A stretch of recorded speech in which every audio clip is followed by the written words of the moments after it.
On vous le disait en titre, conformément aux très hautes instructions du roi Mohamed VI, le Royaume du Maroc a rétabli ce vendredi ses relations diplomatiques avec la République de Cuba. Selon un communiqué du ministère des Affaires étrangères et de la coopération internationale, un communiqué conjoint a été signé à cet effet entre les missions permanentes des deux pays auprès de l'Organisation des Nations Unies à New York, prévoyant notamment le rétablissement donc de ces relations diplomatiques au niveau des ambassadeurs, selon donc ce communiqué. Alors Aziz Bousta, une annonce faite après donc le séjour du souverain dans l'île en visite privée. Est-ce que vous êtes surpris par cette annonce ? En fait, pas trop. Pas trop. Parce qu'on a commencé, personnellement, j'ai commencé un peu à prendre l'habitude des déplacements du roi. Il en sort toujours quelque chose. Alors lui, il fait de son domaine réservé un travail à plein temps. Il était en villégiature, en famille, à Cuba. Oui. On en a, enfin, les médias en ont longuement parlé. C'était un voyage privé, mais bon, finalement, il en est sorti quelque chose. On s'attendait à quelque chose du genre, parce que quand le roi du Maroc part dans un pays comme Cuba, avec lequel il n'y a pas de relations diplomatiques depuis plus qu'un tiers de siècle, c'est que bon, il y a quelque chose qui va arriver, et donc finalement, c'est arrivé. Il y aura une reprise des relations diplomatiques. Alors c'est important. Oui, et finalement, une question pour aller donc pour entrer dans le vif du sujet. Est-ce qu'on peut dire que l'Amérique, ça va être maintenant le nouveau front de la bataille diplomatique du Maroc sur le dossier du Sahara marocain ? Est-ce que là encore, on va appliquer les mêmes recettes qu'avec certains pays africains? Fini la politique de la chaise vide et de la rupture avec les pays qui reconnaissent encore la pseudo-RASD ou qui sont encore dans des positions ambiguës à propos du Sahara marocain. Écoutez, ça en a tout l'air. Le travail avec l'Afrique ne peut pas être terminé, il ne fait que commencer. Donc toutes les navettes diplomatiques que fait le roi, puis maintenant, ça va se prolonger au niveau du gouvernement. Ce n'est pas fini et ce n'est pas suffisant. Il faut aller ailleurs. Et ailleurs, il y a l'Asie. Et, le roi avait été en Inde, puis en Chine, puis dans les pays du Golfe, et ça va encore continuer. Et il y a encore l'espace latino-américain. Là, ça a commencé de cette manière spectaculaire, de partir à Cuba, puis de renouer les relations avec Cuba, sachant que Cuba est désormais un petit pays en Amérique latine, mais il vit encore sur son aura et sur son prestige. Sur les 30 dernières années, en tenant la dragée haute aux États-Unis, c'est quand même un pays qui garde son prestige. Le prestige de la résistance anti-impérialiste. Voilà, quelque part, oui, ça. Oui, ça fait partie de la marque Cuba, aussi spectaculaire. Si je puis mélanger les deux vocabulaires. À Cuba, je comprends, les Algériens s'étaient inquiétés quand ils avaient appris, comme tout le monde, que le roi était en vacances à Cuba, en se posant des questions. Il y a eu des mouvements diplomatiques, il y a eu des garanties, entre guillemets, des assurances, entre guillemets, qui avaient été données par les Cubains aux Algériens. On voit que ça ne donne rien. Alors Cuba, c'est une longue histoire quand même qui n'est pas si rose avec le Maroc. Ça avait commencé déjà en 1963 lors de la guerre des Sables, quand Cuba avait prêté main forte aux Algériens contre l'armée marocaine. Et puis en 81, Fidel Castro avait reconnu d'une manière claire et sans aucune ambiguïté la RASD. Et le roi Hassan II avait réagi d'une manière assez virulente, très virulente, en expulsant brutalement l'ambassadeur cubain à Rabat. Et depuis 81, bien entendu, les Cubains au Conseil de sécurité ou ailleurs dans les aréopages latino-américains étaient toujours contre la politique marocaine, étaient toujours en faveur de la politique algérienne, et ils étaient bien entendu, c'était à l'époque de Chavez, où ils étaient deux à taper sur le Maroc. Donc là, il y a maintenant ouverture de cette ambassade. Mais au-delà du fait que ça constitue un double coup psychologique, d'abord pour les Algériens, en voyant que le Maroc va sur leur chasse gardée, ce qu'ils considèrent comme leur chasse gardée, et au-delà aussi du coup psychologique en faveur du Maroc pour l'Amérique latine avec cette intrusion, on peut se dire que ce n'est que le début d'un processus, parce qu'il n'y a que ouverture, contrairement aux pays africains dont vous parlez, Naïma, où il y a plusieurs accords de coopération économique qui ont été politique, sécuritaire, militaire, tout ce qu'on veut qui avait été signé. Avec la Havane, c'est déjà pas mal, l'ouverture de la représentation diplomatique. Alors tout dépendra forcément et de la personne qui va être nommée pour représenter le Maroc. Il faut vraiment bien choisir le profil, sachant que, ça on le sait peut-être pas trop, sachant que Cuba, la politique, les femmes sont extrêmement présentes dans les institutions à Cuba, avec la moitié du comité central, avec le quart du gouvernement, avec 10 présidences d'assemblées provinciales sur 15, et sans loi sur la parité, c'est-à-dire c'est quelque chose de naturel. Donc peut-être une femme serait bien à Cuba, quelqu'un qui connaisse bien l'Amérique latine, les coulisses de l'Amérique latine, les codes de l'Amérique latine. Pour parler justement de l'Amérique latine, il reste encore notamment l'Uruguay et le Venezuela qui posent problème. C'est intéressant parce que le Omar Hillel, l'ambassadeur marocain à l'ONU, qui vient de signer donc l'accord avec les Cubains qui sont par ailleurs les grands amis des Vénézuéliens, vient de s'en prendre d'une manière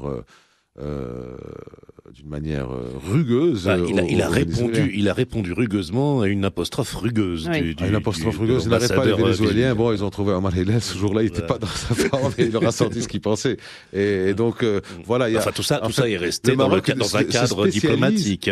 Se spécialise dans le fait de briser des axes. Alors, ça a été fait sur l'axe Alger-Abuja. C'est ce qu'on disait. Il n'en reste plus beaucoup maintenant, l'Amérique latine. Il reste que le Venezuela. Et on connaît la situation catastrophique. Alors, on attend que le Venezuela se remette déjà lui-même parce qu'il est dans une situation qui est très difficile.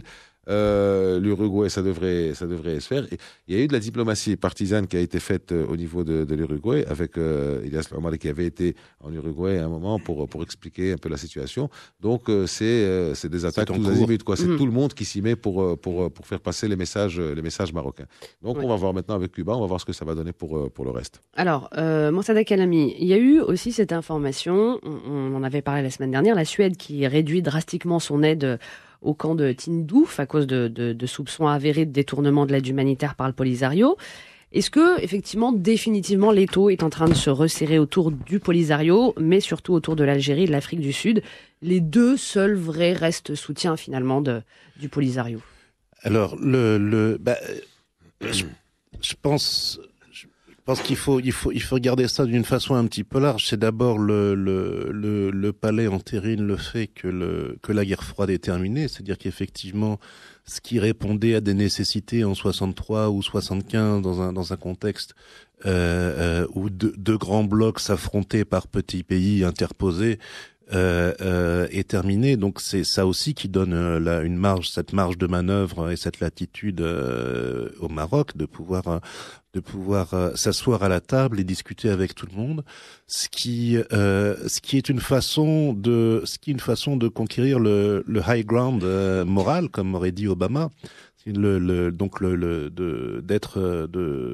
D'avoir une position morale, d'avoir une stature, on se place en hauteur à partir du moment où on est assis à la table, où la porte du bureau est ouverte et entre qui veut.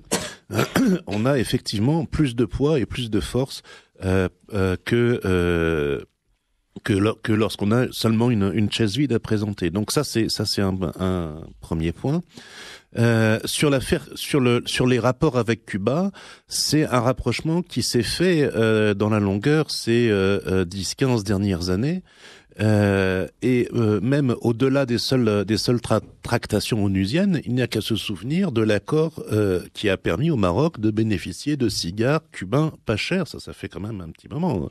2004-2005, c'était possible.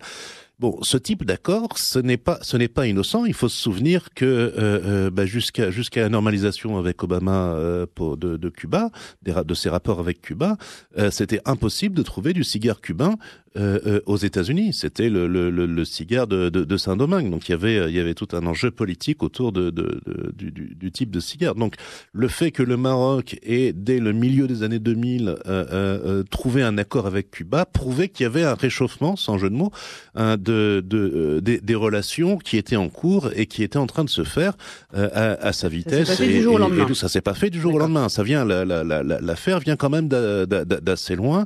Et ce qui montre que la volonté politique, si nous observateurs, nous pouvons être surpris, sauf Aziz bien sûr,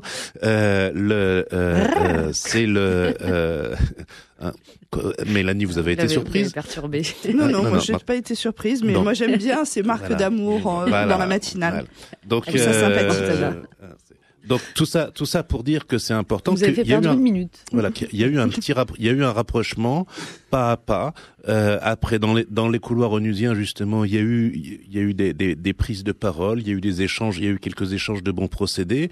Il y a eu quelques gestes de Cuba qui de virulent est devenu plutôt abstentionniste sur la question du Sahara marocain. Et puis surtout, il y a eu le vote du Maroc en faveur du rétablissement, de la levée de l'embargo des États-Unis contre Cuba. Donc à partir de là, ça a été, on peut l'imaginer, ce qui a remporté l'affaire, le déclencheur. Et après, l'Amérique latine, comme son nom l'indique, ayant quelque chose de très méditerranéen, le fait que il y ait pu y avoir quelques rencontres entre personnes, même de façon informelle, a dû finir. Donc effectivement, Aziz le rappelait, maintenant rétablir des relations diplomatiques, ce n'est pas rentrer dans une alliance de type Union africaine ou CEDEAO, c'est normaliser, c'est au sens strict, c'est normaliser des rapports. Cela étant dit, Mélanie, je pense, va s'apprêter à nous rappeler qu'il y a des liens historiques entre les Caraïbes et le Maroc qui remontent là à avant 63, puisque au moment des luttes anticoloniales, les Caraïbes étaient elles aussi en pointe, que ce soit au niveau, on a tous en mémoire les figures de Martin Luther King, de Malcolm X, etc. Mais la lutte des Noirs américains pour leurs droits était extrêmement liée aux mouvements anticoloniaux, que ce soit aux Caraïbes ou que ce soit d'ailleurs ici. On a oublié ça parce que beaucoup de gens ont travaillé à nous le faire oublier. Mais tous ces mouvements de libération des années 60 travaillaient ensemble et main dans la main. Alors j'envisageais effectivement de le rappeler, mais maintenant c'est surtout, trop la peine. Je vous laisse réagir, mais vous, ça fait plusieurs mois que effectivement, vous pouvez donner plus de détails. Vous dites dans les Matins Luxe qu'on est en train d'assister à la fin du Polisario. Alors effectivement, si on en vient au chef de ce Polisario, Brahim Ghali, qui est sous le coup quand même, on le rappelle, d'un mandat d'arrêt en Espagne.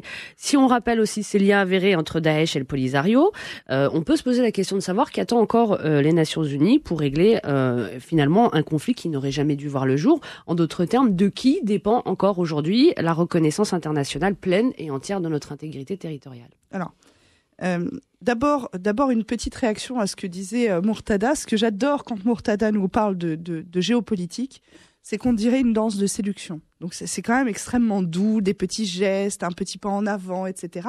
C'est quand même extrêmement doux comme manière de dire les choses. Et immédiatement après, ça me permet de répondre à votre question, mais la géopolitique, c'est une affaire de brutes. Donc, en fait, concrètement, ce qui empêche la reconnaissance... Les déconvenus, les échecs sont en train de s'enchaîner à une vitesse hallucinante pour le Polisario et par ricochet pour l'Algérie, et on ne voit toujours rien venir.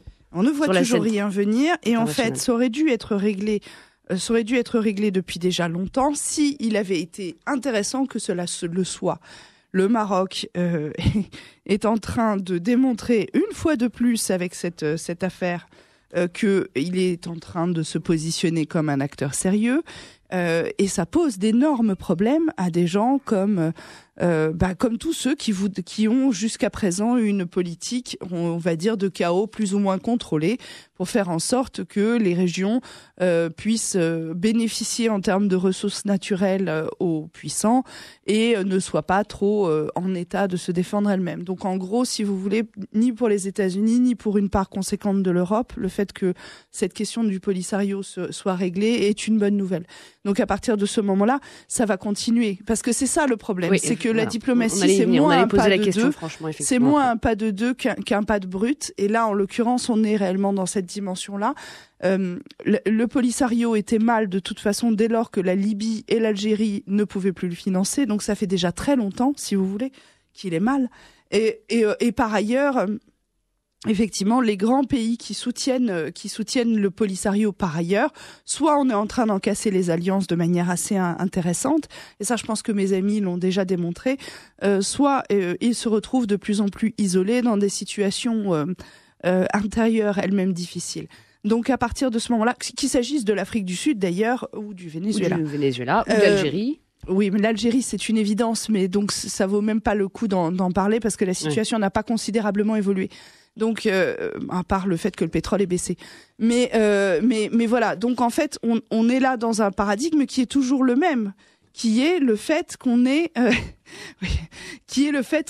la situation est de facto presque réglée.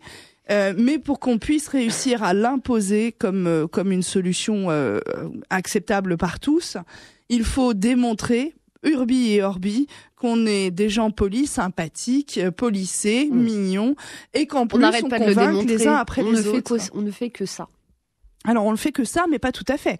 On le fait aussi en montrant les dents quand même assez régulièrement à la tribune de l'ONU, au niveau international. On se fait le chantre avec un gros bâton. On se fait le chantre de la fin de l'impérialisme culturel et économique. Oui. On se fait le chantre de coopération sud-sud qui chanterait complètement les accords avec l'Europe, Afrique ou d'ailleurs d'autres grandes puissances. Donc d'une manière générale, non, on a quand même une grosse voix quand même, mine de rien. Et quand on va en vacances, on noue un petit accord diplomatique. Et ouais, c'est sympathique, vous voyez. Moi, si ça avait été en plus un accord commercial, ça serait plus des vacances, vous voyez. Talal Shakir, quels sont les derniers verrous qui doivent encore sauter? Comme un pas de deux et avec des petits gestes. Allez-y, Talal Shakir. Il y en a un qui a sauté qui est très important, c'est la position du Maroc qui est beaucoup moins passionnée qu'auparavant et elle est plus réaliste. Et le roi l'avait dit même dans son discours lors de la réception au sein de l'Union africaine, il avait rappelé que nous n'avions pas l'unanimité. C'est une phrase très importante et c'est-à-dire qu'on est capable de composer même si il n'y a pas l'unanimité, ce qui n'était pas la position de Hassan II, qui voulait absolument avoir l'unanimité et qui posait problème et qui nous poussait à la politique de la chaise vide. Aujourd'hui, nous composons avec une véritable réelle politique, si on peut le dire, et on veut avancer avec ceux qui veulent le faire avec nous. Donc aujourd'hui, bien sûr, on va à Cuba, on frappe à la porte de Cuba. Alors Cuba, bien sûr, a beaucoup changé, hein. C'est pas le Cuba des années 80. On est d'accord là-dessus. Castro n'est plus là. Il y a son frère Raúl Castro, qui est un monsieur qui est apparemment pour l'ouverture. Je pense que le premier signe, ça a été de croiser Obama, ça a été de vouloir s'ouvrir. Il sait très bien que son île ne vivra pas au-delà de ça s'il continue à tourner le dos au libéralisme, tout simplement, puisque Moscou n'est plus capable de la porter, de le soutenir. Donc Cuba, aujourd'hui, est en train de changer. Cuba est en transition vers une économie libérale. Et puis, l'avantage, c'est que Cuba, c'est aussi la capitale aussi du bolivarisme et du castrisme et du chavisme, etc., etc. Et normalement, ces pays-là devraient suivre, notamment le Venezuela, qui baigne dans une grave crise. Le Mexique aussi, le Brésil sont des pays qui, avec le temps, vont suivre certainement dans la lignée, dans l'esprit. Alors aussi, il y a un point, c'est la délégation de Bogota qui a applaudi finalement d'abord le retour du Maroc au sein de l'Union africaine et aussi son arrivée en Amérique latine.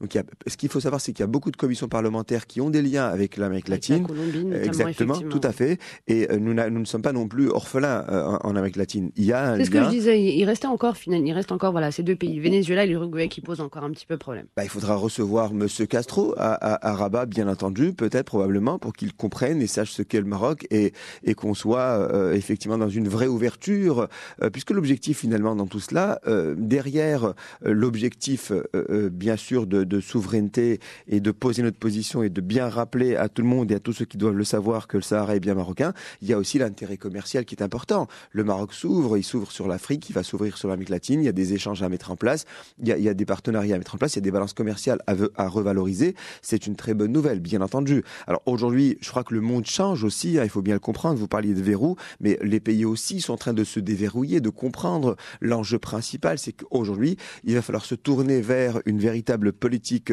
de profit respectif, parce que la mondialisation est passée par là, parce que la chute du mur de Berlin est passée par là, parce que les idéologies ne fonctionnent plus comme avant, et qu'aujourd'hui, seule la réelle politique, effectivement, va jouer son rôle. Alors, l'appui de ce qu'on appelle le Polisario, du pseudo-Polisario, a vraiment freiné des cas de fer après la chute de Kadhafi. Hein. C'était lui le grand gourou et le grand pourvoyeur de fonds de ce mouvement, effectivement, de ces mercenaires, grâce à des appuis financiers. Il donnait beaucoup d'argent en liquide en plus, donc ça permettait de pouvoir faire circuler, d'acheter des armes. Aujourd'hui, ce monsieur n'est plus, et donc ensuite suivra d'abord l'Afrique du Sud, qui connaît des problèmes internes moderne et qui a compris aussi que dépassé par l'histoire, dépassé par la réalité historique, dépassé par les efforts marocains par rapport à l'Afrique, l'Algérie, on sait très bien aussi dans quel état comateux est sa présidence.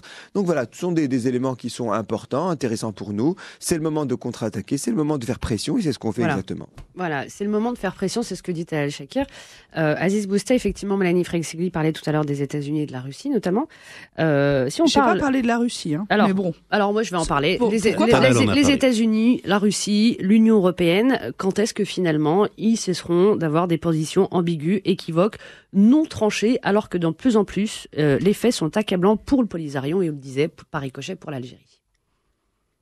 Alors, il y a une dynamique qui s'est enclenchée au niveau international, au niveau politique international qui pourrait aller dans le sens du Maroc si le Maroc sait y faire. Alors, nous avons un nouveau président à la Maison-Blanche qui connaît pas forcément la situation et qui gagnerait à être briefé là-dessus. Il y a un nouveau secrétaire général de l'ONU qui, lui, connaît parfaitement la situation et que le Maroc gagnerait à encore gagner à sa cause. En France, je vous apprends rien, il y a des élections présidentielles, donc il y aura quelqu'un d'autre. Le Polisario avec Emmanuel Macron, on le rappelle, qui a choisi d'aller en Algérie plutôt qu'au Maroc. Oui, on en parlera tout à l'heure. Quand il était candidat. Voilà, il est toujours candidat. Il apprendra des choses une fois qu'il sera. Il avait envoyé ses représentants au Maroc. Une fois qu'il sera à l'Élysée, je pense qu'il va y être. Mais on en parlera tout à l'heure. Il apprendra bien des choses, ce jeune homme. Le Polisario a changé de chef, donc là, il est en train de faire des gesticulations, comme on a vu ça à Guelgarat, une affaire que le Maroc a très bien su exploiter à l'international. Il y a l'Algérie et l'Afrique du Sud qui sont les derniers, mais alors là, vraiment les derniers des Mohicans, enfin des résistants contre la marocanité du Sahara. Mais bon, ils sont dans une situation politique, sociale, économique absolument désastreuse, et les deux, pour des raisons différentes, mais les résultats sont les mêmes. Et puis donc, il y a un Maroc qui est agressif. Alors, si le Maroc sait instrumentaliser tout ça et sait utiliser tout ça, dans la combinaison de deux éléments que sont, un, le rapport de force, et deux, le travail d'argumentation et de persuasion permanent, je pense qu'on peut marquer des points. Alors, la nouvelle doctrine de la diplomatie marocaine, c'est justement de ne plus parler du Sahara, de parler d'autre chose que du Sahara, et l'affaire du Sahara se réglera d'elle-même, parce qu'il y a une certaine logique. Alors, il y a l'histoire qui dit ce qu'elle dit, donc il faut tout simplement revenir à l'histoire, au lien d'allégeance, enfin ce qui avait été dit à la Cour internationale de La Haye. La Cour internationale de justice de La Haye en 1975 n'avait pas dit que du bon, parce qu'elle avait dit que si les liens d'allégeance existaient, il n'y avait pas de preuve de souveraineté politique. Et il faut convaincre qu'en islam, l'allégeance équivaut à la souveraineté politique. Donc là, il y a tout un travail juridique, diplomatique à faire. Il y a aussi deux membres très importants du Conseil de sécurité que sont la Russie et la Chine et qui ont aussi des problèmes avec des territoriaux. La Russie qui est attaquée de toutes parts sur la Crimée et la Chine, on en parle moins avec le Tibet, mais on en parle moins. Je me rappelle de Abbas el-Fassi quand il avait été en visite officielle, Abbas el-Fassi quand il était Premier ministre, il avait été en visite officielle en 2007 ou en 2008. La première des choses qu'il avait dit, c'est que le Tibet est chinois. Voilà, à partir de là, ça avait réglé pas mal de choses. Donc, en alliant l'intelligence à l'agressivité, aux atouts économiques et sécuritaires, où le Maroc est désormais connu comme une plaque incontournable au niveau international. Il y a aussi le côté bon élève du Maroc à l'international sur le problème des migrations, sur le problème du développement durable, du réchauffement climatique. Tout ça, ce sont des atouts qui font pencher la balance très sérieusement de notre côté par rapport aux Algériens. Donc je pense que c'est une question de temps et j'avais discuté personnellement avec plusieurs ministres des Affaires étrangères, anciens ministres des Affaires étrangères marocains, qui m'ont dit la même chose. L'ONU doit partir du Maroc, donc c'était à l'époque du départ de la MINURSO, et le Maroc doit savoir être agressif maintenant parce qu'il n'y a que l'agressivité qui passe au niveau international, mais agressif en faisant jouer les atouts qu'il a, et il a pas mal d'atouts. Alors, Mourtada Kalami. Alors, c'est peut-être que plutôt qu'agressif, je parlerais de proactif, parce que agressif, c'est plutôt l'annexion de la Crimée, par exemple. Quand on parle d'agressif en diplomatiquement, ça veut dire qu'on frise les militaires. Donc là, on n'est plus le Maroc n'a pas de problème diplomatique. Voilà. Donc je préférerais pour ma part le terme de proactif. Et effectivement, pour aller dans votre sens en réponse à la question de Naïma, effectivement le fait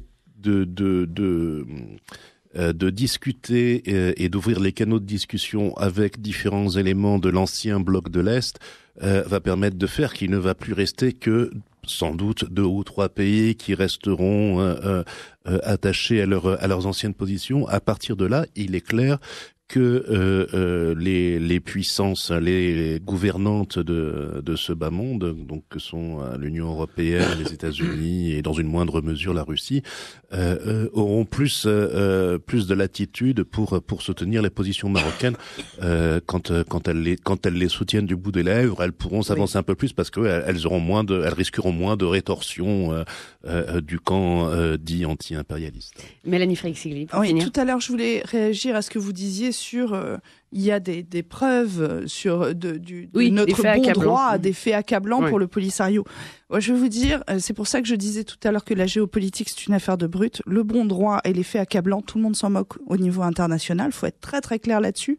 Ça n'est absolument jamais le déterminant des actions, quel que soit le discours médiatique que l'on rajoute dessus pour justifier le fait que ici, finalement, c'est le bon droit qui nous fait intervenir et là-bas, c'est le respect de la souveraineté des nations qui nous fait ne pas intervenir. Clairement, c'est une non-notion. Donc, il faut le réalisme, ce n'est pas d'abandonner cette discussion et de se rendre compte que tout le monde n'est pas d'accord avec nous. Le réalisme, c'est de bien comprendre que le bon droit du Maroc à l'international n'est jamais un critère. Et que par contre, c'est quelque chose qu'il faut démontrer, non pas parce que c'est un critère, mais parce que si nous n'avions pas ce bon droit pour nous, entre guillemets, on pourrait être attaqué sur le prétexte du mauvais droit, justement des faits accablants. Mais ça n'est jamais ni un critère,